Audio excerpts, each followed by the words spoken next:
Greetings. It's so wonderful to see Mark, to see you, and to see Vijay on our to open our season 21-22. This is really exciting. We are thrilled to hear a live concert.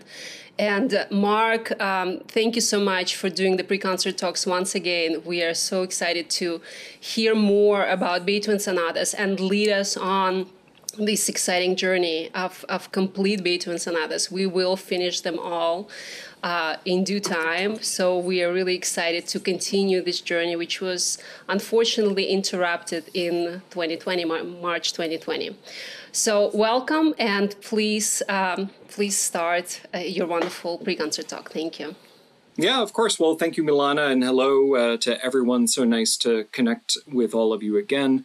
And to meet Vijay, whose coming was foretold to me by a number of really wonderful colleagues at WFMT in Chicago, of course, colleagues at From the Top as well. And so very excited to have this opportunity to hear Vijay's program, but also to continue this work that we began 18 months ago, where we start to traverse the entire canon of the 32 sonatas of Beethoven.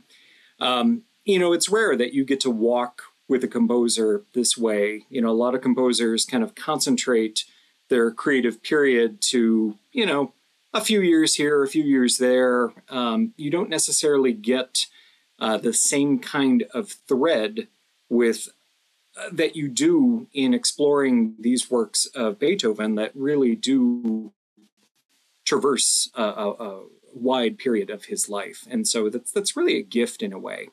And so as we talk about the three works that Vijay is going to perform, here we're really at the precipice. We're kind of in, what I still call that youthful middle period, but we're not quite to what we would call the high middle period of Beethoven, meaning that that's the period where we start hearing works like the Beethoven Fifth Symphony. It's where we start hearing, the Eroica Symphony, which, did the 19th century equivalent of breaking the internet, at its time. So this is, one of these works, of course, is extraordinarily well known, and we'll talk about what kind of impact that has had, both in Beethoven's time and overall. And then we'll talk about its brethren. And as usual, it's not just about the notes on the page and the music that Beethoven composed, but it's also very much about the story. What was going through his head? What was he going through? So that we can maybe better understand, why he made some of the decisions that he did, and, what was significant about some of these developments. So I am going to make this attempt to share my screen, and we will launch into this world of the Beethoven piano sonatas. And, I'm calling the three that we're discussing today, the two that comprise the Opus 27 and then the Opus 28, as these middle period youthful gems. And, maybe my slides will, there we go. And once again, Mr. Vijay Venkatesh, who will be performing these works. We're so delighted to have this multiple prize winner, pride and joy of the Colburn School, of course, and just continues to impress and wow audiences.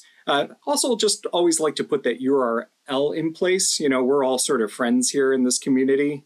But Milana and Raniero have really cultivated a wonderful thing with grandpianoseries.org.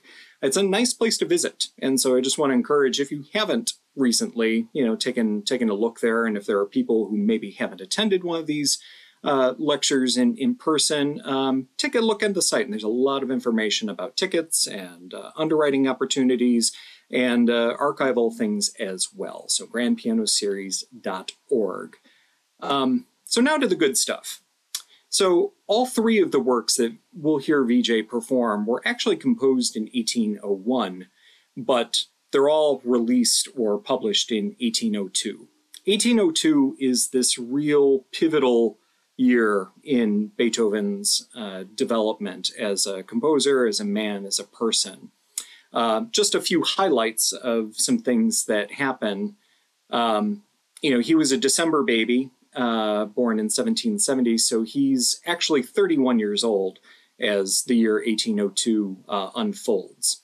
In February of that year, he completes his second symphony. No small trick for a person of his age, person who, feels a lot of pressure to produce and to kind of live up to the reputation of Haydn and Mozart as set before him. So the Opus 27 piano sonatas, which, are both written like a fantasy, are announced by Beethoven's publisher in March of that year. Then almost 1 month to, plus a day, the Pastoral Sonata is also announced on April the 4th, 1802. In April 5th, the next day, the following day, the Symphony Number Two gets its premiere, along with the third piano concerto, and an early draft of vocal work by Beethoven, the Christ on the Mount of Olives. He'll later revise that piece, and it will be part of another very famous grand collection premiere that includes the premiere of the Fourth and Fifth Symphonies. What a night that must have been, as well as this gigantic oratorio and some other songs, concert arias as well. In April of 1802, this is also when Beethoven travels to a place called Heiligenstadt. We'll talk a little bit more about what that meant to him and what was produced there, the significance that it had.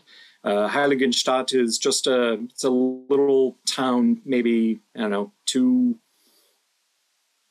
just a short distance north of Vienna, but it's in the countryside and was a place that Beethoven went to escape, amongst other things.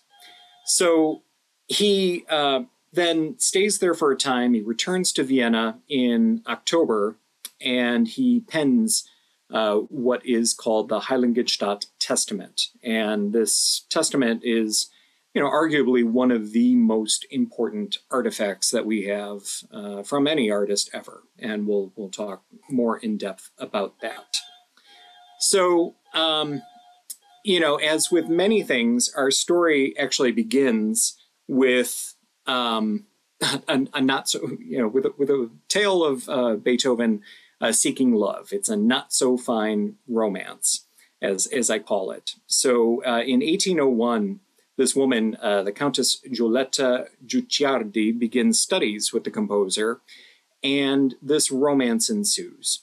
And if you haven't been a part of these lectures or haven't heard me talk about Beethoven's life before, maybe you're not aware that love was never easy. He never married. And it just, these relationships just never went especially well, mostly because of him, but sometimes also, for other outside factors as well. So she is a part of his life at this point in time.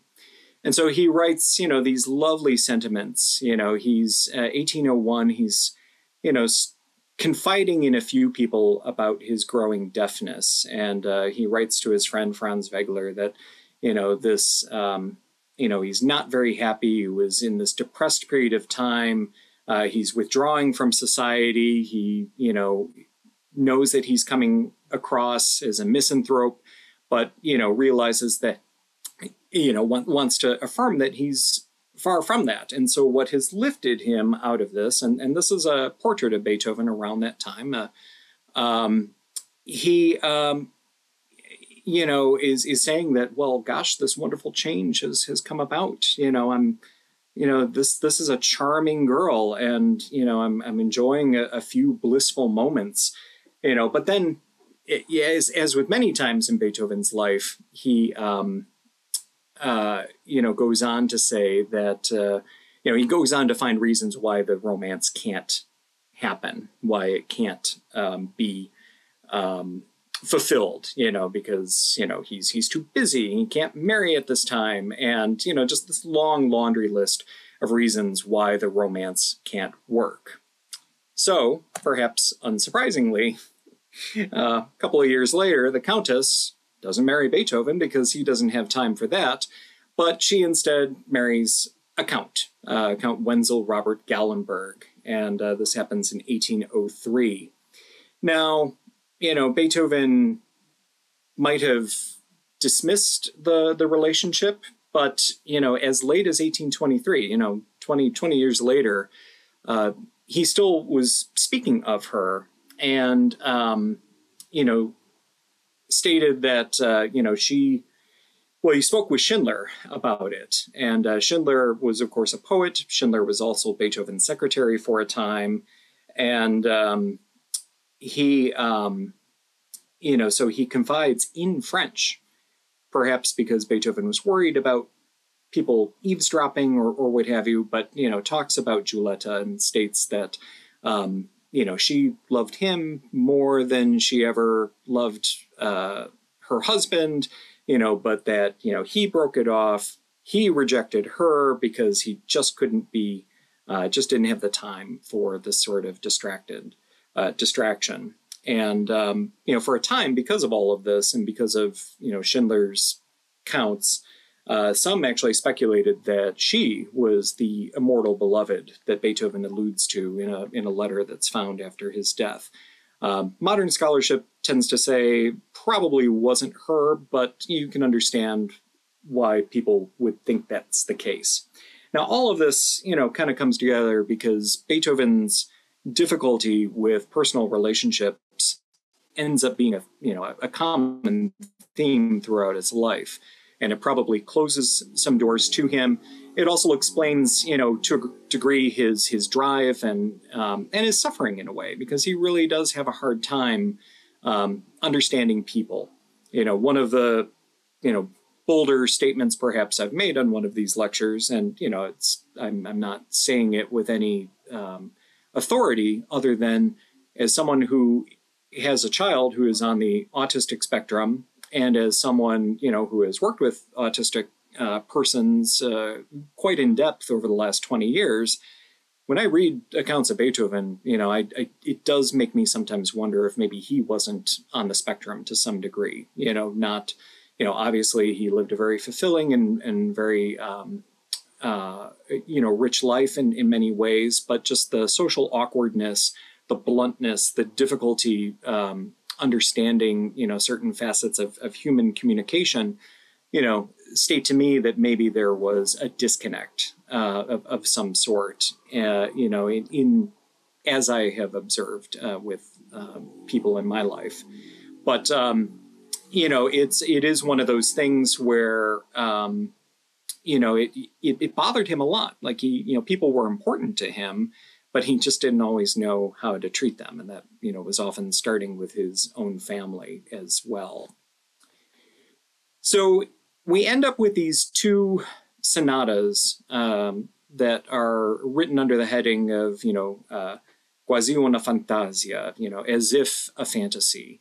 The sonata number 13 in E flat, opus 27, number 1, and then the sonata number 14 in C sharp minor, opus 27, number 2. Let me know if you've heard of this one, called often called the Moonlight Sonata. Both, I should say, are written in this fantasy or fantastic form. So let's talk about number 1. They are both experimental works. This one is dedicated to the Princess Joseph von Liechtenstein. Now, this is a rare case where a dedication is made and to a woman patron, and there doesn't really seem to be much of a relationship between Beethoven and her. Beethoven tended to kind of focus his sights on somewhat impossible loves at times, people that were uninvolved because they were married to somebody else or otherwise unreachable. But this woman, we don't really know much about the relationship. In fact, the only correspondence that we find other than this dedication is a letter that he writes a few years later in 1805, in which he's asking for financial support, not for himself, but for one of his promising young students, Ferdinand Ries. There are a few things to take note of in this work, pardon the pun.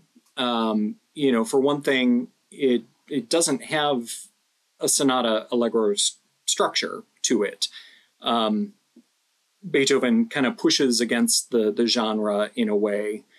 And there are some really interesting things in here, in that, for one thing, the piece can, be played continuously. There's this idea of a continuous flow. He writes attacca, written, at the end of the first three movements. And I think it's also significant that 3 and 4 are joined by a written cadenza. Cadenza, of course, being something where, it's virtuosic in nature. It's a chance to show off. And that's important to note because, again, these are works that weren't written just to be written. Beethoven isn't writing them just because he's sitting around the cafe and, is in love with the idea of art and wants to produce something. He's not, writing them all on commission. He's not writing them, necessarily, just to be studies. He's writing them because he's hoping for publisher residuals. He's hoping for box office receipts. He wants to be invited to play this music and for people to be attracted to it. And so, the virtuosic nature of them is important because, of course, as we've established, Beethoven was not a wealthy person. He did not come from a rich family. He didn't have, a trust fund to fall back on, really. He kind of needed to pull himself up by his own bootstraps. And so, he was perhaps more reliant on, being able to, get income as a concert artist and as a composer more than, say Mozart, or Haydn especially ever had to worry about. So he also flip-flops a couple of things, when he assembles this piece. A lot of times we think of the second movement of a work being the slow movement, the beautiful slow melody or adagio movement happens. And then, we get some whimsy in the third movement. This time that idea is reversed, where the second movement is much more, what we would call scherzo-like. And, the third is actually the one that serves as the slow movement.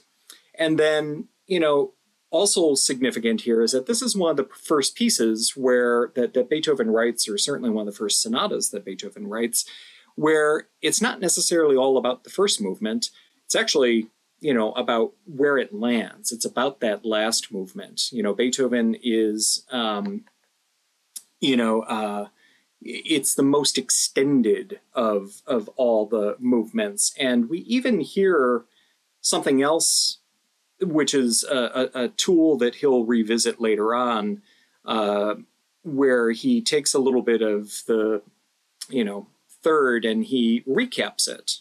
This is a notion of cyclic return. So rather than just playing with material that is, kind of inside the movement itself, he's instead looking at the broader form of the piece and reintroducing themes. And this is something that he would do to great effect in his Fifth Symphony some years later. But, it was, again, an interesting trick, and it's another one of many Beethoven firsts.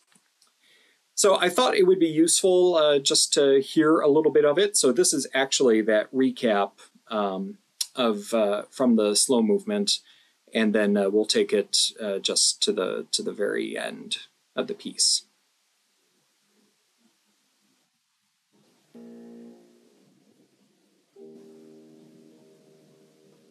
I'm going to go let my son in.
Okay.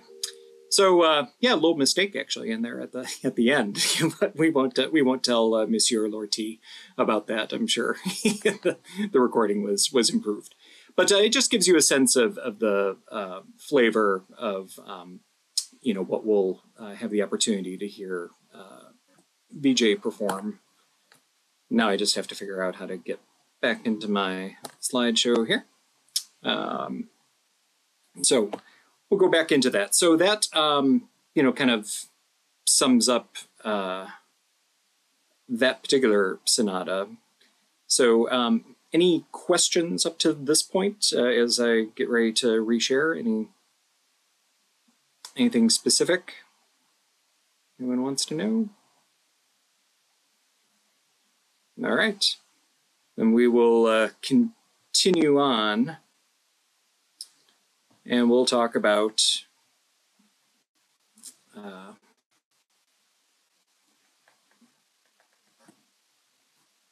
a piece known as the Moonlight Sonata. So Moonlight Sonata, is arguably it's not only one of the most famous works that Beethoven ever composed, it's arguably one of the most famous works in all of the classical canon, indeed, along with maybe the Fifth Symphony and the Ode to Joy movement of the Ninth Symphony. Even people that don't know anything about music probably would recognize the piece.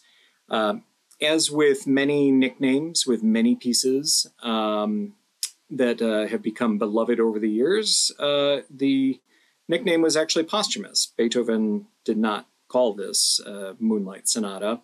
Instead, we attribute that to someone by the name of Heinrich Friedrich Rellstab, who in 1832 spoke of it as being like a boat passing the wild scenery of Lake Lucerne in the moonlight. And indeed, that imagery that you see is inspired by a moon on Lake Lucerne. So again, the official name, Sonata in C-sharp minor, Opus 27, number 2. This work is dedicated to the Countess Giulietta Guicciardi. Remember her? The nickname, as mentioned, was posthumous, and an autograph score exists minus the first and the last pages. So, meaning that we have the work in Beethoven's hand. And that's something that's, not just valuable from, the standpoint of bragging rights and, just the cool nature of an artifact like that, but it's extremely useful for not only for musicologists, but also for performers, who really want to go back to the source and try to understand better, what did Beethoven intend? He gives us a lot more clues and starts a wonderful trend of, giving us more clues to how these works are supposed to be performed. And so that's a real valuable thing that we're able to go back and consult with the score and look at certain things. Just some general points throughout. The last movement, again, ends up being the most extended. It's also very experimental in its nature. The first movement, which we know and love, really heralds romanticism. Just by sustaining a single mood throughout the piece. That was unique in his time, and without that effort, maybe we don't get the Fingal's Cave Overture by Mendelssohn. Maybe we don't get some of Franz Liszt's experimentations with the Faust Symphony or the Mephisto Waltz. Not such a big point, but I think it's interesting to note that the first and third movements are based on broken triads that highlight the fifth. With G sharp in this case. And the mood, again, sort of outweighs the structure. There's just a pathos to this work that seems to be more important to Beethoven than following a certain rigid structure of, sticking with known forms at that time. The other important thing to note about with Moonlight, perhaps most significantly, is that there are some decisions to be made on the part of the performer, and I think we'll be interested to see how Vijay, chooses to solve this, because this piece really reflects the piano technology of the day. And again, to talk about Beethoven and talk about Beethoven's evolution, there really is this parallel development with piano technology, with the development of the metronome. That there are considerations that have to be made, and certain choices and certain colors and techniques that he may have wanted early in his career didn't necessarily apply later. And hopefully I can explain a little bit what I mean by that. So there's an important note with the Moonlight Sonata that, the piece is to be played throughout with great delicacy and without dampers. So Beethoven has this really specific idea of exactly the kind of sound that he wants for the instrument. Now, it's reflective of the instruments that were available at his time. Now, keep in mind, the pianos that Beethoven is playing on, it's not a Steinway or a Fazioli. There aren't 3 foot pedals or 4 foot pedals. The sound of the instrument is much softer. And the dampening process, where it happens is much similar to an organ, where, it's a button or it's a lever that you pull, and you kind of stick with it, sort of, just like on an organ. So I thought it was interesting just to hear a little bit of, what it might have sounded like on an instrument that was crafted during Beethoven's own time, just to kind of give you a sense of what that sounds like. Let's see if this works. And he asks for that undamped register throughout.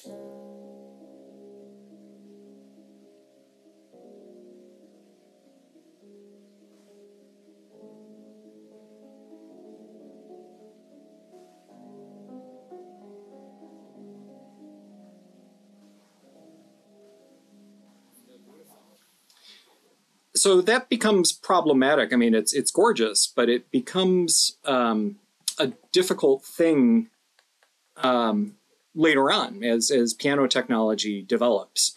So, there are some performance considerations that need to be made. And, if you're not a pianist, maybe this is something you're not even aware, these are the kinds of decisions an artist has to make or tackle, when they're studying a piece like this.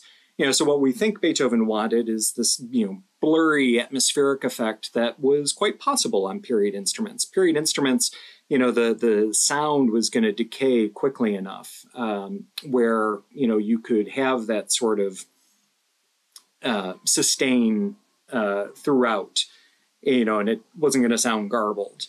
But on modern pianos, the harmonies start to become blurred.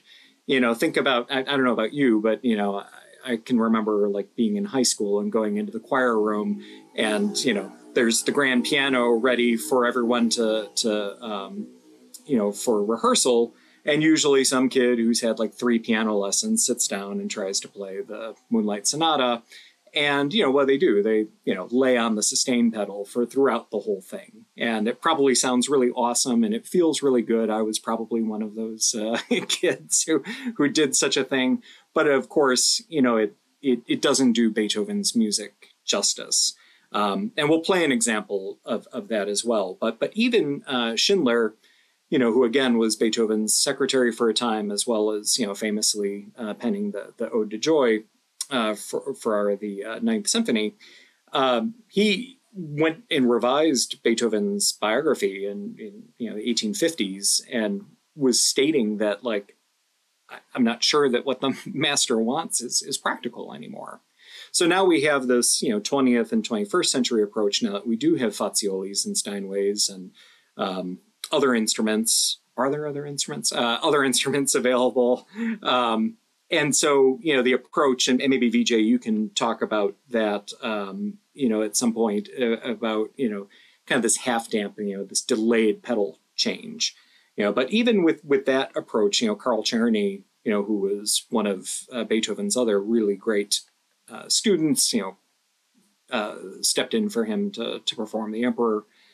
piano concerto, he gives other notes, kind of this direction to keep with the maestro's vision. So here we have the same pianist kind of giving an example. Going to try to do the exact same thing as what I did on the Walters forte piano.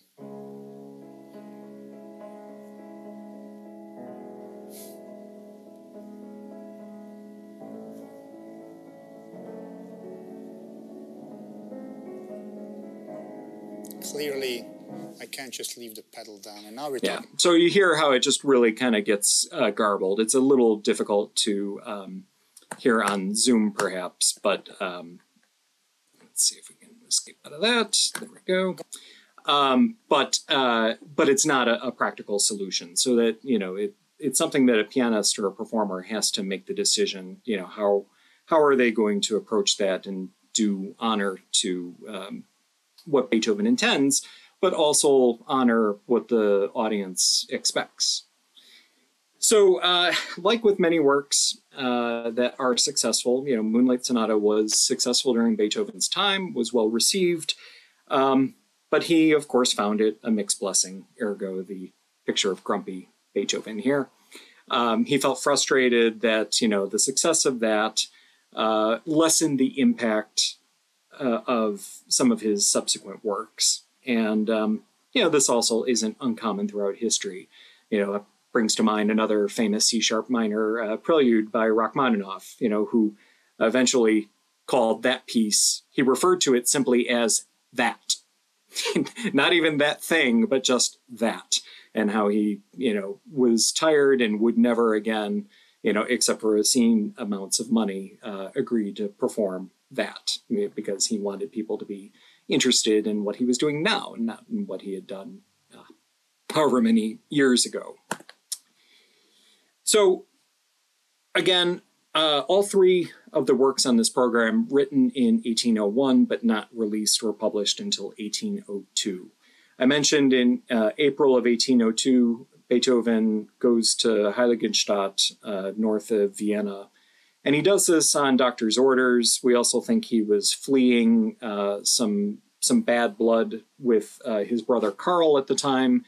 There are accounts that his brother was his business manager for a while, and Beethoven just didn't treat him especially well. And so there's an account that they actually had a fist fight out in the street that had to be broken up not long before he went to Heiligenstadt.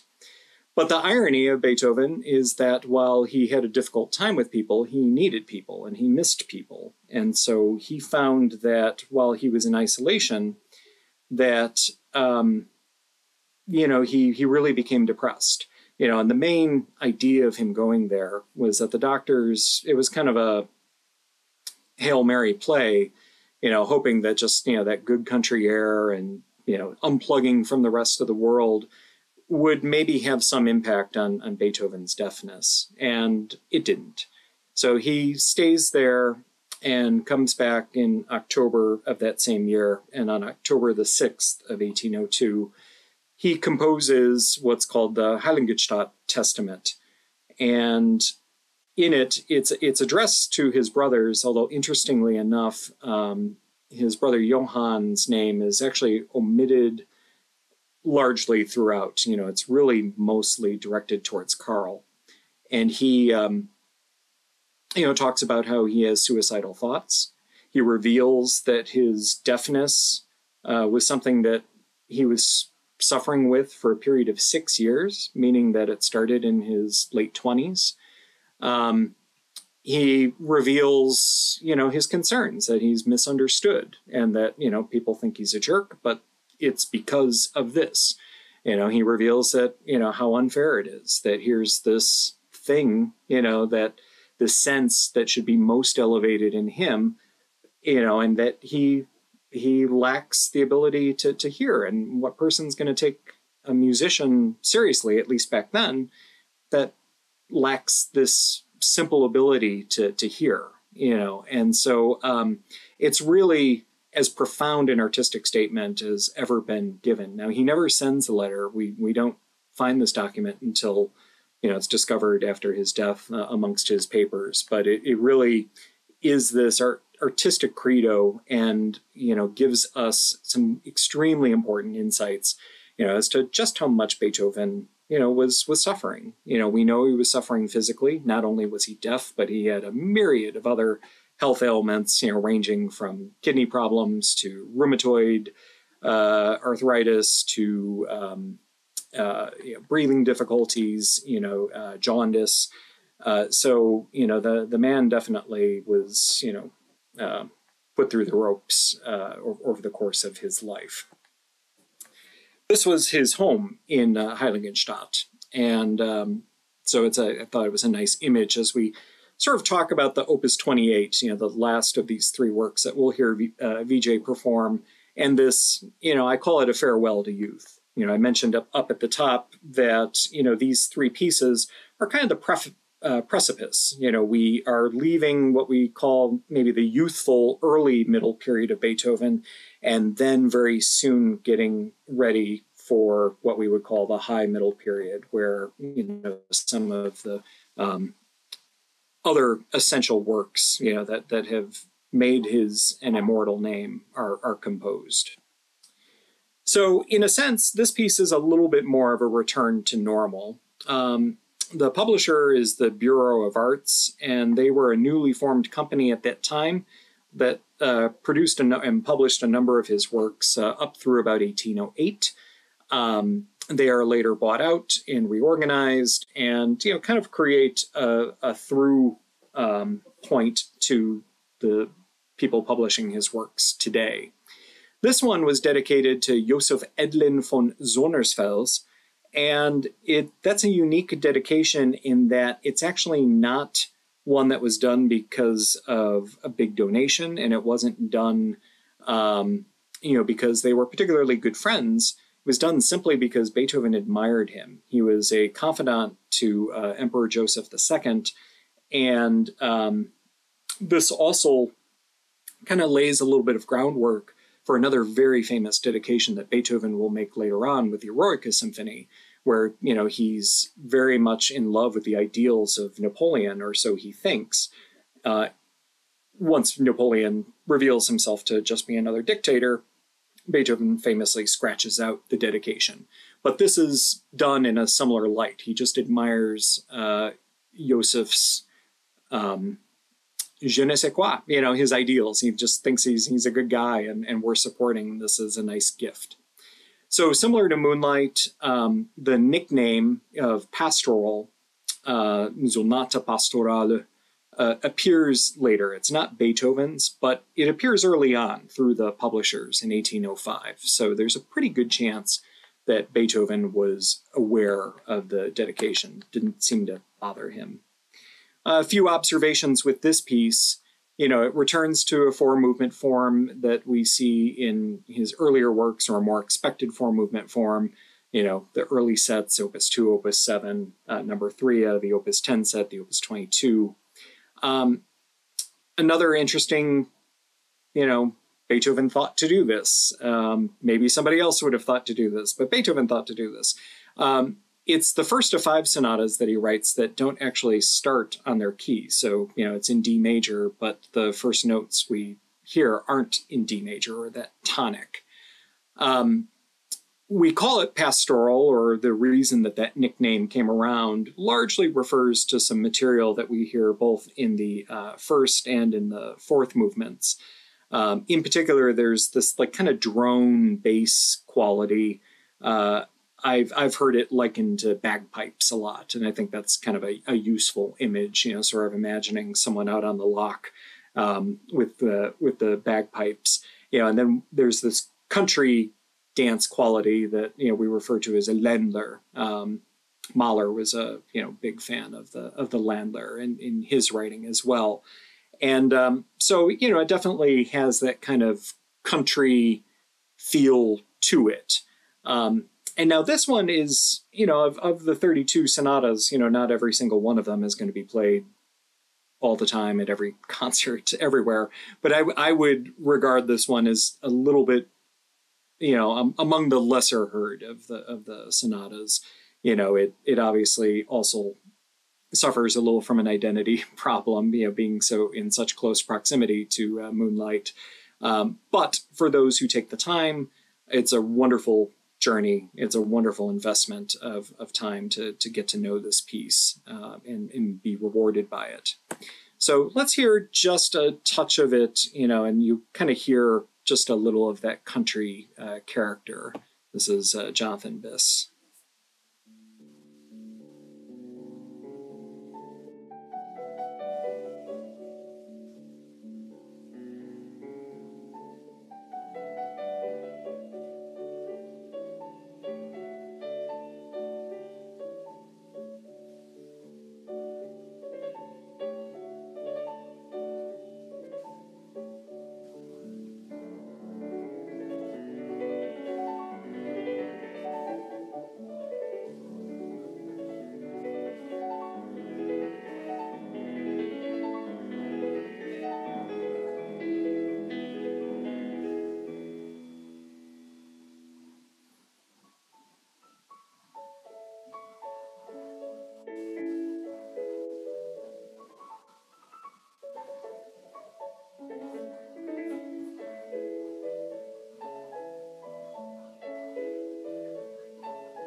So that's as good a place to stop as any. I really love this sonata a great deal. I'm always pleased when it appears on programs.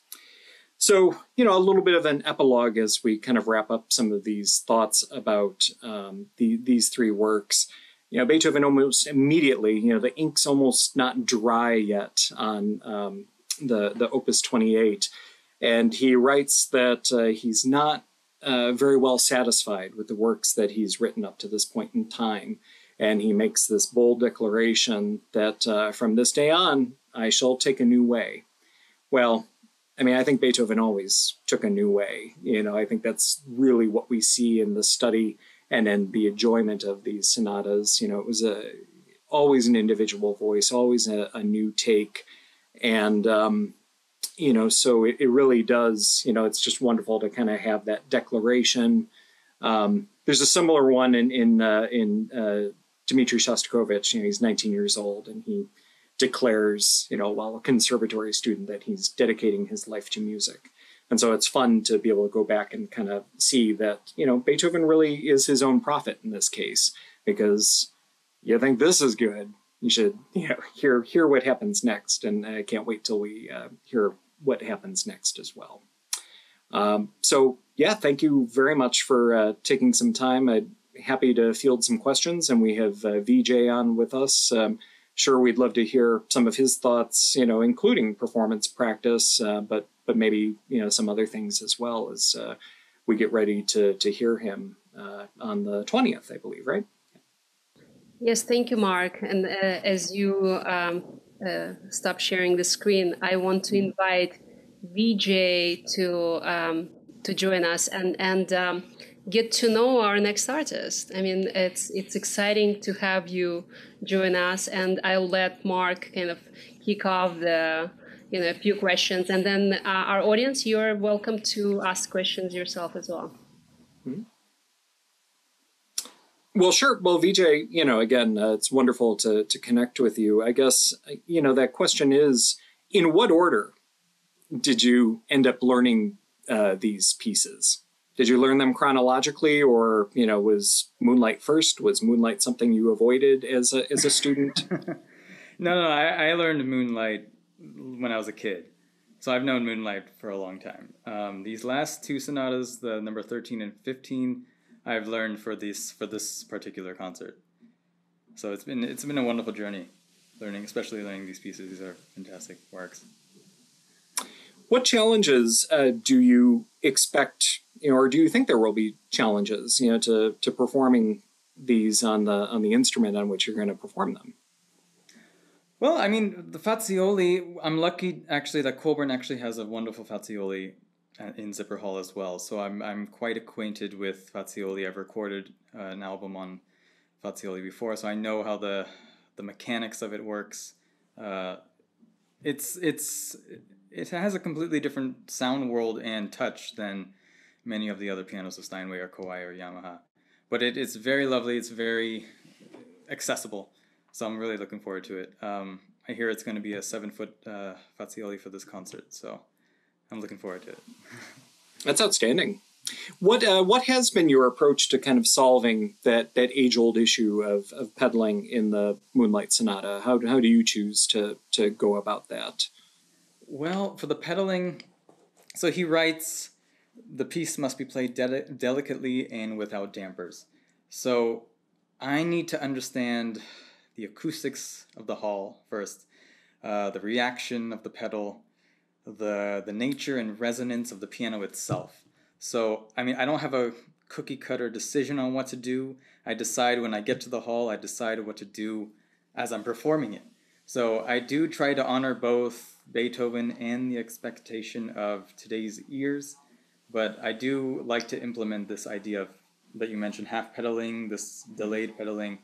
Definitely I try to not make everything so clear changes, but definitely have a little bit more connection. I mean, even in the third concerto in C minor, the second movement, you'll find, if you look closely, he writes pedaling that should be held for an extended time.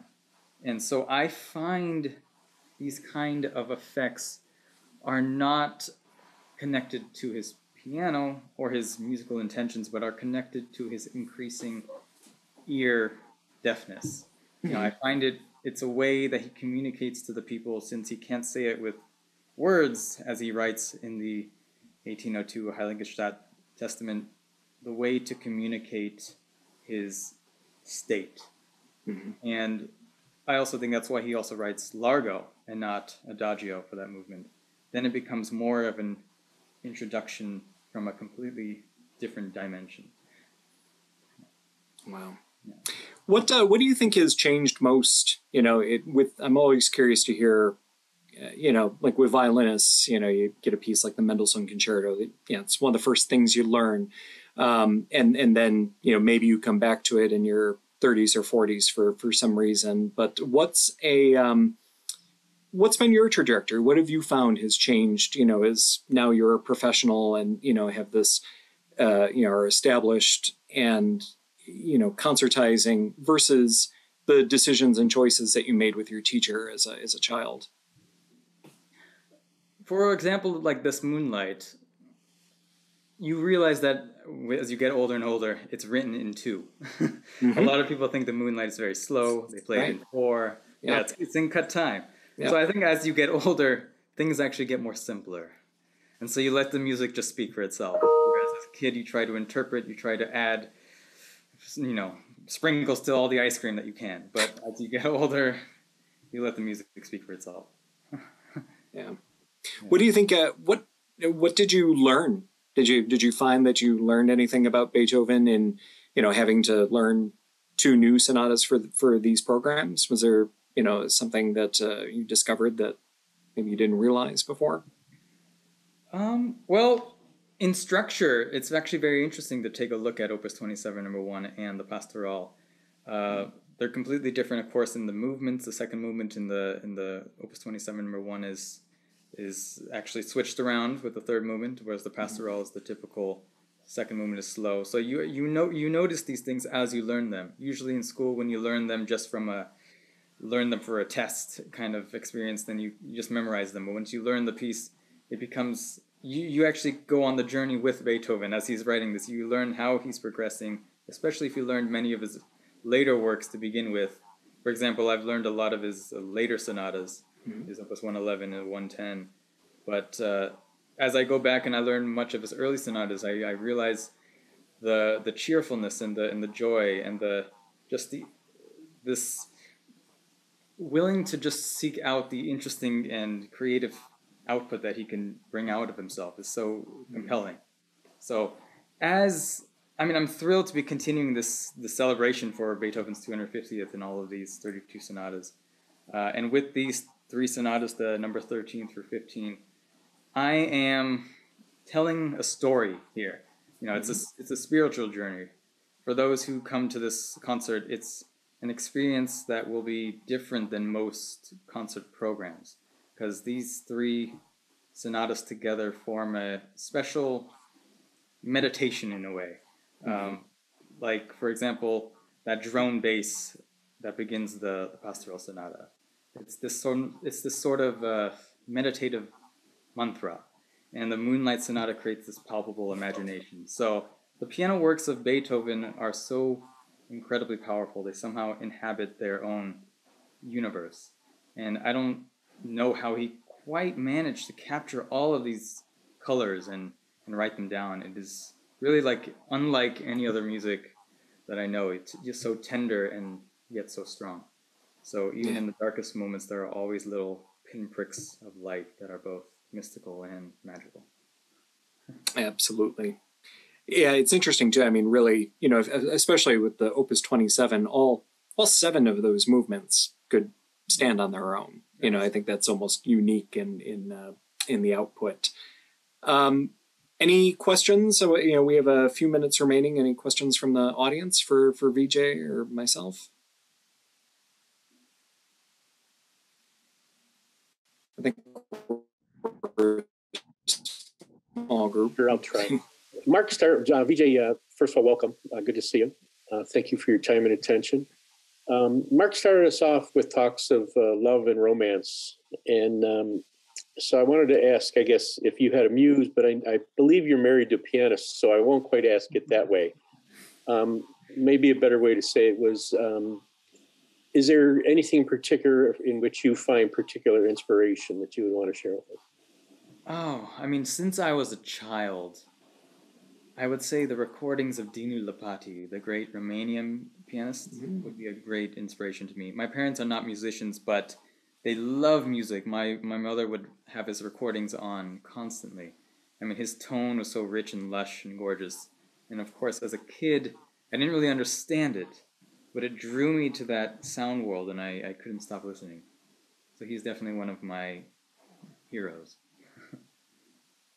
Thank you. Yeah. Fantastic. Great. Anyone else has any questions? Maurizio, David, we're all excited. Laura has a question. If you can unmute. Laura, first unmute yourself. Can't hear you. 1 second.